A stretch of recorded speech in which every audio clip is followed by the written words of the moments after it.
The show begins with a young girl named Yoon cautiously navigating an abandoned building, with tangled wires all around her. As she moves deeper inside, an unsettling feeling creeps over her, making her aware of something lurking nearby. Suddenly, tentacles emerge from behind, ready to strike. Just as she notices them, a gunshot echoes through the air, causing the tentacles to retreat. Wasan, a detective, calls out to Yoon to come to safety while holding her firearm. Wasan quickly takes Yoon and flees the area, finding a safe spot to hide her. She urges Yoon to stay in the room before turning back to confront the creature. As she leaves, heavy footsteps echo through the space, causing the child to panic and start reciting the multiplication table for comfort. Just as the creature reaches for her, Wasan fires another shot to distract it. Although she stays alert, the creature lunges at her, but Han, a former police officer, arrives just in time. He fires at the creature, driving it back and saving Wasan in the process. Just as they prepare to escape, they notice the monster lurking behind them. The scene shifts back a few days earlier, where Wasan is grieving the loss of her partner, Sun Bum. She remembers the call from her husband, urging her to save him.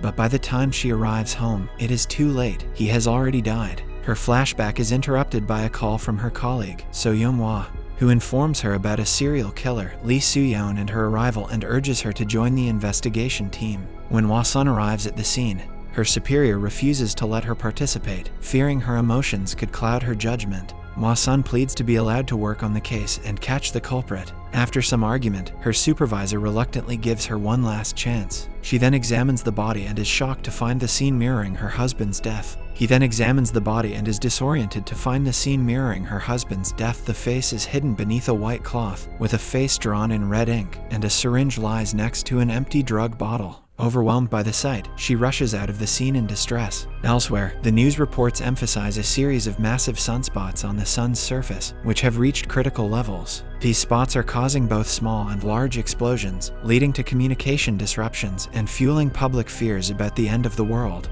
Many people are anxious, especially as electric vehicles start to malfunction due to solar activity. The news of a crash reaches Han and Officer Park, a police officer, who quickly rush to the scene. On their way, Officer Park is confronted by a loan shark demanding immediate payment. Meanwhile, Han surveys the area and spots a girl trapped in a burning car. With the help of his friend, Yoon-sik, he successfully rescues her and gets her to safety. In the woods, a man wanders until he finds a green stone with black smoke swirling inside. As he examines the stone, a tentacle suddenly appears, startling him and causing him to tumble down a slope. The stone shatters upon impact, releasing the black smoke, which quickly enters his body. Infected by the smoke, he starts to hallucinate, reliving moments from his past when he faced insults from friends, teachers, and his wife. His eyes turn completely black, and dark veils cling to his cheeks. Consumed by rage, he charges deeper into the woods. Later that night, Wasan gets home from work and sees a vision of her husband cooking dinner for her. Just as she starts to feel happy, her phone pings with a message, breaking the moment. It is from an unknown number who later introduces herself as Soo-yeon,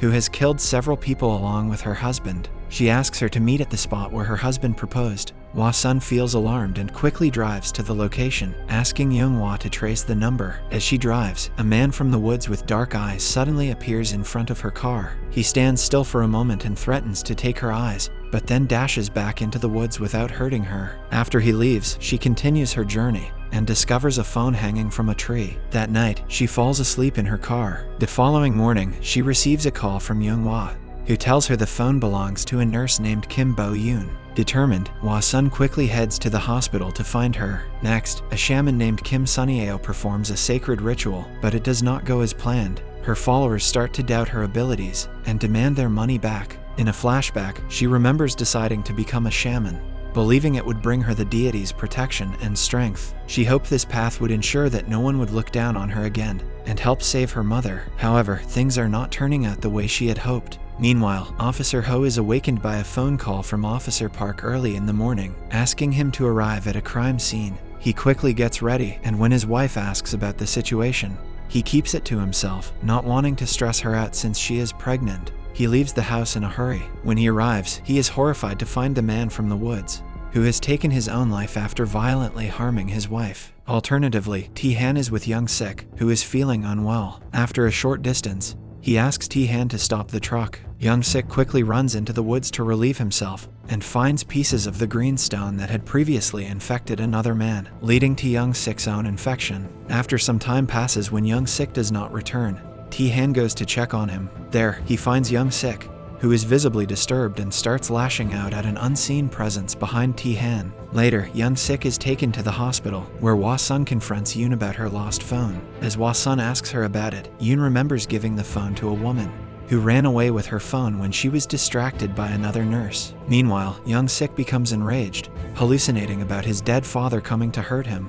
In a fit of panic, he bites one of the nurses and rushes outside the hospital. He quickly rushes down the road and gets struck by a car, but he swiftly gets back up and sprints into the woods again. Wasan and Tae-han follow Young Sik into the woods after observing the scene. As they search separately, Wasan finds a deep hole filled with black smoke in the middle of the forest. The smoke wraps around her, causing her to become infected just as Tae-han arrives at the same spot. Soon, she starts to hallucinate and hears a voice urging her to kill Soo-yeon for her husband's death. In her altered state, she points her gun at Tae-han, believing he is Soo-yeon. Suddenly, her husband, Sung, appears in her vision and stops her from pulling the trigger. Overwhelmed, she faints shortly after, prompting Tae-han to carry her away with him. This scene is witnessed by Kim, who has ventured deeper into the woods, drawn by the strange sounds. As Tae-han carries Wasan away, Kim decides to investigate the hole herself, but the black smoke does not affect her. Soon after, Officer Park arrives with his subordinate and secures the area. The land belongs to a school director who intends to build a sanatorium there. Officer Park contacts the director to inform him about the situation, and the director orders that the hole be filled in.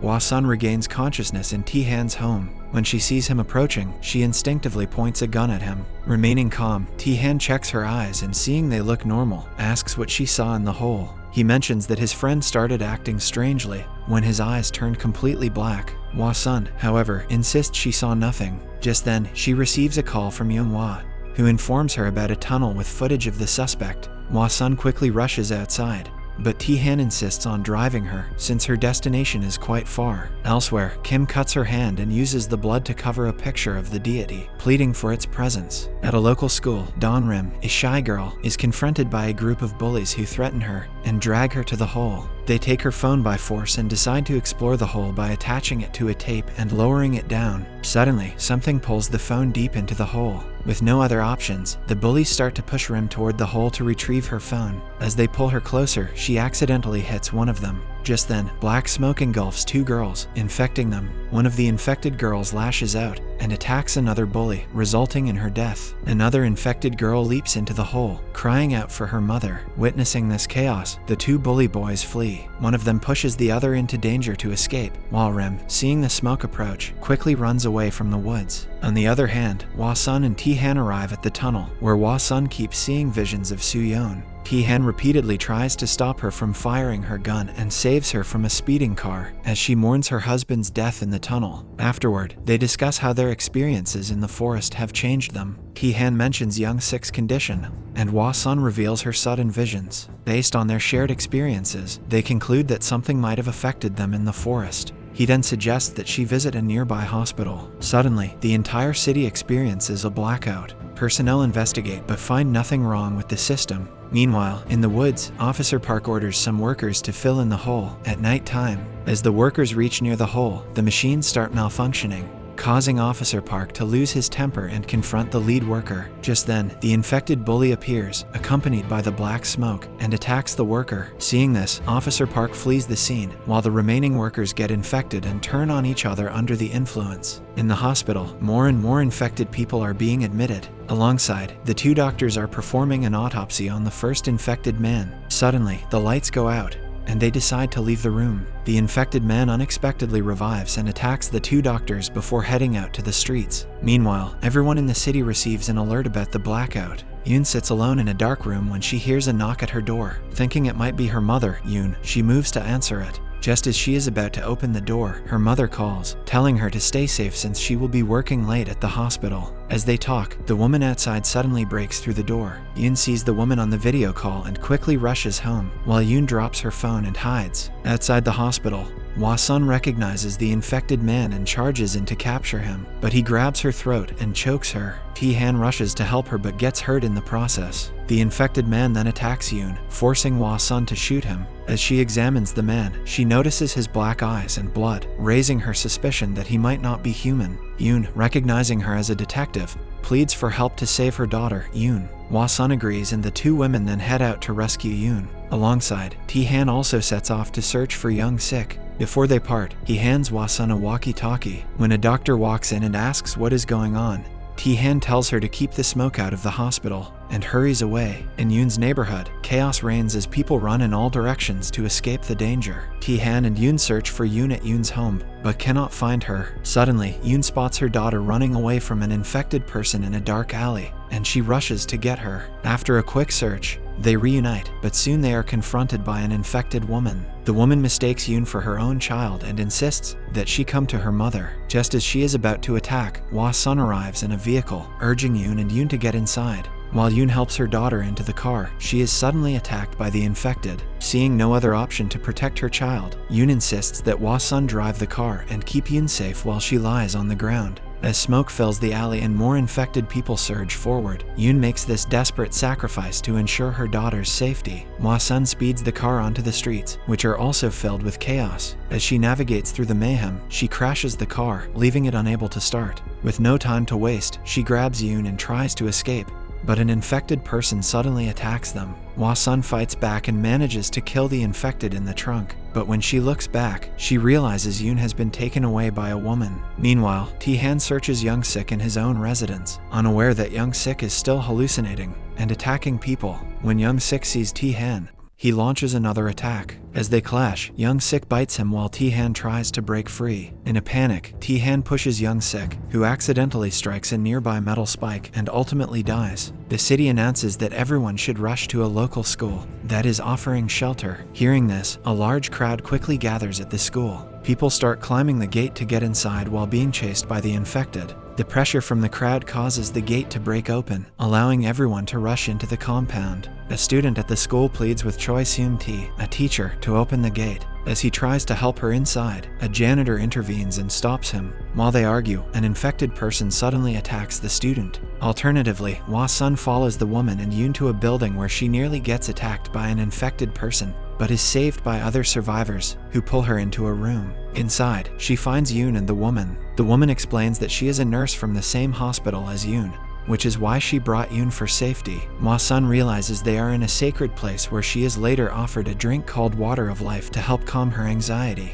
The nurse tells her they must believe in their deity, the new savior, now that she and Yoon are there. She also insists that Yoon will be safer with her than with Wasan, and lets her think on the topic. Simultaneously, Tae-han returns from Young Sik's home and begins treating his wounds when a man suddenly bangs on his car window, begging for a ride to the hospital. They both put on masks to protect themselves from the smoke and drive off toward the hospital through the thick black smoke. On the way, Tae-han encounters more infected and has to fight his way to reach the hospital. Elsewhere, Officer Park and Ho arrive at the hospital and seal the entrance to keep the smoke out. Officer Park lies about the arrival of a rescue team. Shortly after, Tae-han arrives with the man, but Officer Park initially refuses to let them in. As Tae-han prepares to break the door, he eventually allows them entry. Noticing the bite on Tae-han's hand, Officer Park expresses concern, but a doctor assures them that being bitten by the mutants will not have any effect. She then leads Tae-han to treat his wounds. After getting treated, Tae-han contacts Wasan to ask about Do-yoon.